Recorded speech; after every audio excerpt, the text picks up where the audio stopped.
ଗାଇ ଯାଉ ଆମେ ପ୍ରତି କୋଣେ କୋଣେ ଯୀଶୁ ମୁକ୍ତି ଦିଅନ୍ତି। କହି ଯାଉ ଆମେ ପ୍ରତି କାନେ କାନେ ଯୀଶୁ ହିଁ ଶାନ୍ତି ଦିଅନ୍ତି। ଗାଇ ଯାଉ ଆମେ ପ୍ରତି କୋଣେ କୋଣେ ଯୀଶୁ ମୁକ୍ତି ଦିଅନ୍ତି। କହି ଯାଉ ଆମେ ପ୍ରତି କାନେ କାନେ ଯୀଶୁ ହିଁ ଶାନ୍ତି ଦିଅନ୍ତି। প্রিয় শ্রোতা বন্ধু, প্রভু যীশুখ্ରୀଷ୍ଟଙ୍କ ମହତ୍ ନାମରେ ଆପଣଙ୍କୁ ଶୁଭେଚ୍ଛା। ମାଥିଉ ଲିଖିତ ସୁସମାଚାର 8 ଅଧ୍ୟାୟର 16 ଏବଂ 17 ପଦରେ ଆମମାନେ ଏହିପରି ପାଠ କରୁ।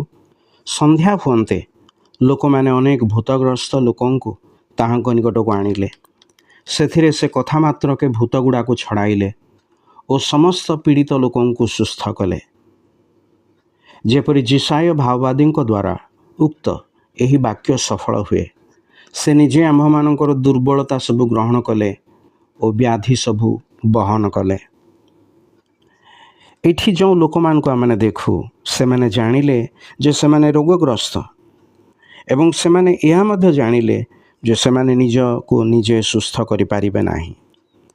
ତେଣୁ ପ୍ରଭୁ ଯୀଶୁଖ୍ରୀଷ୍ଟଙ୍କ ନିକଟକୁ ସେମାନେ ଆସିଲେ, ଯିଏ ସମସ୍ତ ପୀଡ଼ିତ ଲୋକଙ୍କୁ ସୁସ୍ଥ କଲେ।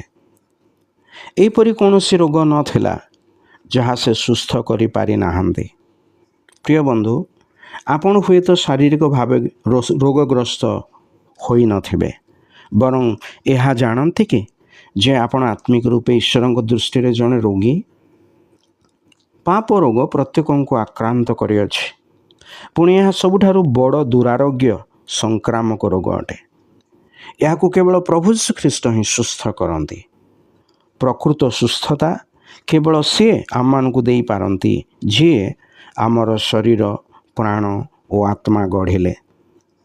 ପ୍ରଭୁ ଯୀଶୁଖ୍ରୀଷ୍ଟ ଯେ କେବଳ ସୁସ୍ଥତା ଦେଲେ ତା ନୁହଁ, ବରଂ ସେ ରୋଗୀକୁ ଛୁଇଁଲେ, ରୋଗୀକୁ ଉଠାଇଲେ, ସେ ରୋଗୀକୁ ପୁନଃସ୍ଥାପନ କଲେ ଓ ଶାନ୍ତ କଲେ। ଚିକିତ୍ସକ ବା ଡାକ୍ତରମାନେ ଚିକିତ୍ସା ତ କରନ୍ତି, ମାତ୍ର ଈଶ୍ୱର ହିଁ ସୁସ୍ଥତା ଦେଇଥାନ୍ତି।